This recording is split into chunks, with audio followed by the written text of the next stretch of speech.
There is a fresh warning against consuming food containing GMOs or genetically modified organisms. Anti-GMO advocates say such food items can have ill effects on the health and the environment.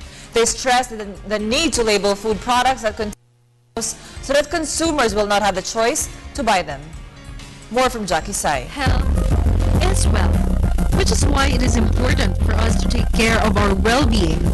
This is the reason why our source of energy, which is food, should be watched carefully.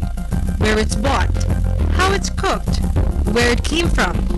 The anti-genetically modified organisms or anti-GMO group reported certain foods sold in the market that contain the said organism. There is a high possibility that corn products and soybeans, particularly those coming from other countries, may contain GMOs. Jeffrey Smith, Executive Director, Institute for Responsible Technology Researcher and Advocate, explained that the organism known as Bacillus thuringiensis or GMO can harm the health of those who consume food with incorporated GMOs. Genetically engineered foods are foods where genes from bacteria and DNA are forced into the crop. They do it in some cases so that the crop, like corn, produces its own toxic insecticide that breaks open the stomach of insects to kill them.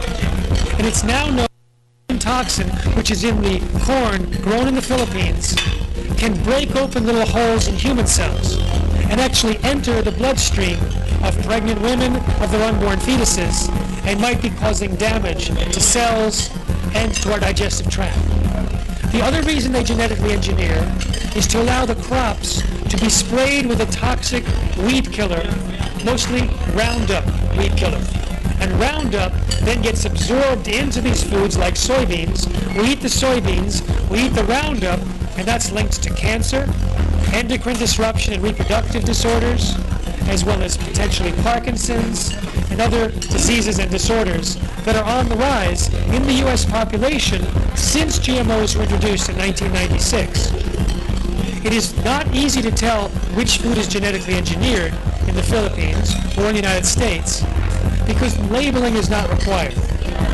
The GMOs are not bigger, they're not more nutritious, they're not different in any way that you can see visually the ones on the market.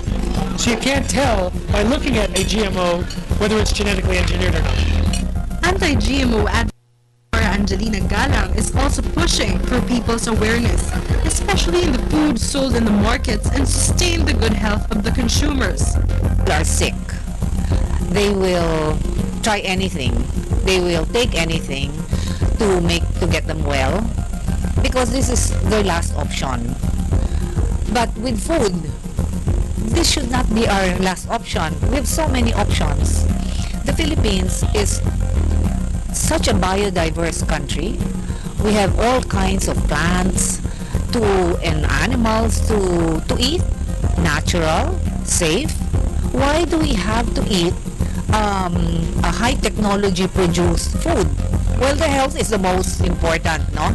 Because we are all consumers. We all eat. And of course, what we want to eat is safe. Should be safe. For People's Television, Jackie Sai.